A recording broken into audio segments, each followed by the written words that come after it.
Salam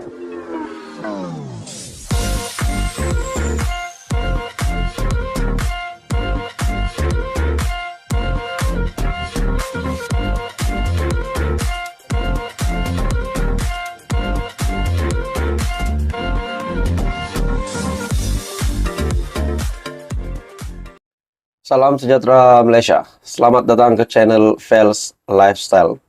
Tuan-tuan dan puan yang saya amat hormati sekalian.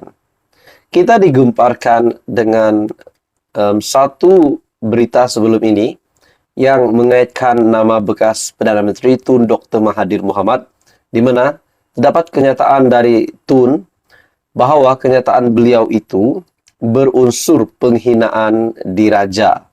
Nah, pada akhirnya pengakuan dari Tun Dr. Mahathir Mohamad.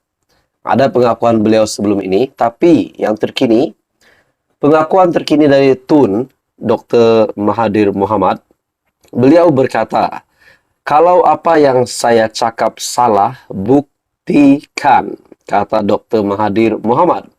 Nah, saudara-saudara, persoalannya, adakah dengan kenyataan dari Tun Dr. Mahathir Mohamad ini, beliau mencabar siapa sahaja pihak yang cuba menyatakan beliau bersalah berkaitan dengan kenyataan yang berunsur penghinaan terhadap diraja.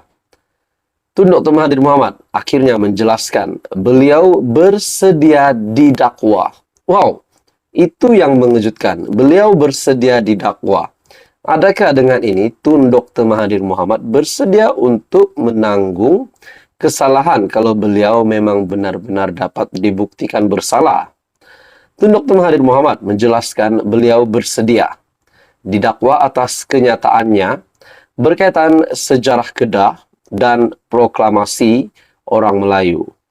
Bekas Perdana Menteri itu berkata, undang-undang tidak pernah menghalang sesiapa sahaja untuk bercakap tentang sejarah, melainkan ia membabitkan cerita palsu atau fakta tidak benar. Demokrasi memperuntukkan penggulingan kerajaan melalui pilihan raya atau melalui undi tidak percaya. Mengenai sejarah, undang-undang tidak melarangnya. Hanya jika kita mempromosikan cerita palsu untuk tujuan yang salah. Nah, saudara-saudara, kita berbalik kepada penghinaan diraja. Kita berbalik dengan kenyataan Tun Dr. Mahathir yang berunsur penghinaan terhadap institusi diraja. Ramai yang kata, adakah Tun Dr. Mahathir Mohamad akan ditangkap? Adakah beliau akan diserbu di pejabatnya kah, di rumahnya kah, di kediamannya ataupun di mana saja? Ada yang mempersoalkan, seperti saya sendiri, saya mempersoalkan. Adakah Tun Dr. Mahathir Mohamad akan ditangkap dengan kenyataan ini disebabkan ini adalah satu kenyataan yang benar-benar sensitif. Satu kenyataan yang benar-benar serius. Isu yang serius, isu yang sensitif berkaitan dengan penghinaan institusi diraja. Dalam artikel ini, tetapi bercakap benar tentang masa lalu bukanlah satu jenayah, seperti kata George Santayana. Mereka yang melupakan sejarah akan mengulangi kesilapan sama berulang kali, katanya dalam satu kemas kini di Twitter ataupun entry Twitter Tun Dr. Mahathir. Tambahnya, jika benar kenyataan itu salah, ia harus dibuktikan dan menyifatkan. Tindakan menghantar polis untuk menyoal siasatnya adalah satu bentuk ugutan. Pada 2 Jun lalu, Dr. Mahathir disoal siasat oleh polis di bawah Seksyen 124B, Kanun Keseksaan, atas dakwaan melakukan aktiviti yang memudaratkan demokrasi berparlimen. Nah, saudara-saudara, menjadi persoalan ramai orang lah, adakah Tun Dr. Mahathir akan ditangkap ataupun akan dikenakan tindakan undang-undang? Pada akhirnya, Tun Dr. Mahathir Mohamad sekali lagi membuat satu kenyataan mengejutkan ramai. Katanya, kalau apa yang saya cakap salah, buktikan. Bagi saya ini satu kenyataan yang amat berani dari Tun Dr. Mahathir Mohamad. Dan kita juga ingat, beliau berkata, bersedia untuk didakwa. Nah, adakah dengan itu Mahathir Mohamad memang bersedia juga untuk didapati bersalah? Nah, itu semua menjadi persoalan. Apa komen Anda? Teruskan bersama di dalam channel ini untuk info yang seterusnya. Info padu, info hangat disediakan di dalam channel ini. Anda dipersilakan untuk tekan butang like, share video ini, dan tekan butang subscribe.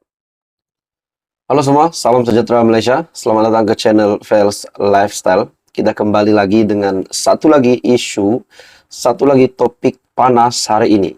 Dan hari ini pula topik panas ini yang mengaitkan nama seorang pemimpin besar ataupun bos besar dari parti PAS.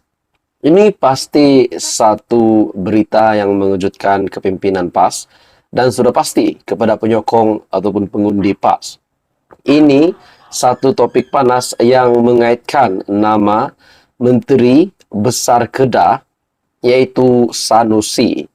Ini berkait juga dengan perkataan lucah yang kononnya dikeluarkan oleh Menteri Besar Kedah tersebut. Nah, dalam satu artikel, laporan polis ini adalah bagi saya pasti satu laporan polis yang mengejutkan ramai. Keluar perkataan lucah, ahli parlimen DAP lapor polis terhadap Sanusi. Nah, saudara-saudara, tuan-tuan dan puan-puan sekalian, bagi saya, ini pasti satu lagi isu, satu topik. Kalau benar perkara ini berlaku dan dapat dibuktikan, Muhammad Sanusi ataupun Menteri Besar Kedah itu bersalah, adakah beliau boleh dikenakan tindakan undang-undang? Ahli Parlimen Bukit Bendera, Sharlina Abdul Rashid, membuat laporan polis terhadap Datuk Seri Muhammad Sanusi berhubung dakwaan Menteri Besar Kedah mengeluarkan perkataan lucah. Nah, kalau benar perkara ini berlaku, ini bukan satu perkara yang boleh dicontohi sebagai pemimpin, sebagai Menteri Besar. Perkara ini tidak boleh dijadikan teladan dan menjadi contoh yang buruk bagi saya kalau ini dapat disahkan. Laporan yang dikemukakan di Ibu Pejabat Polis Daerah ataupun IPD Dangwangi, kira-kira jam 9.15 pagi, susulan rakaman video membabitkan tindakan Muhammad Sanusi yang tular di media sosial. Sehubungan dengan itu, beliau menggesa PDRM, Polis Diraja Malaysia, segera menyiasat tindakan Muhammad Sanusi yang disifatkan langsung tidak dikompromi. Mengenai rakaman itu, katanya video terbabit dikatakan direkam di ceramah Perikatan Nasional PN yang dianjurkan di Permatang Pauh di Pulau Pinang baru-baru ini. Kalau tengok kandungan video terbabit, Muhammad Sanusi dilihat mengeluarkan perkataan kesat merujuk kepada alat kelamin lelaki. Nah, saudara-saudara, perkara ini amat menjijikkan. Sebagai pemimpin, beliau tidak boleh bertindak sedemikian. Saya setuju dengan kenyataan itu. Nah, adakah dengan ini status Menteri Besar Kedah bakal tergugat? Ataupun kepimpinan PAS, kepimpinan tertinggi PAS akan mengenakan tindakan kepada Sanusi kalau perkara ini berterusan, dan pasti menjadi bukan menjadi contoh yang baik sebagai seorang pemimpin yang besar, pemimpin yang berpengaruh. Adakah ini akan menggugat status ataupun jawatan Menteri Besar Kedah? Nah, itu menjadi persoalan. Dan adakah Muhammad Sanusi sebagai Menteri Besar Kedah boleh ditangkap ataupun boleh dikenakan tindakan undang-undang ataupun mungkin boleh disaman? Nah, itu semua menjadi persoalannya. Dalam artikel ini, kita hairan dengan kualiti pemimpin sebegini. Saya berharap siasatan dapat dilakukan segera kerana perbuatan ini tidak boleh dikompromi. Jadi saudara-saudara, ini pasti kejutan besar kepada terutamanya kepada Menteri Besar Kedah sendiri, Muhammad Sanusi. Jadi apa komen Anda? Teruskan bersama di dalam channel ini untuk info yang lanjut. Jangan lupa tekan butang like, share, dan subscribe.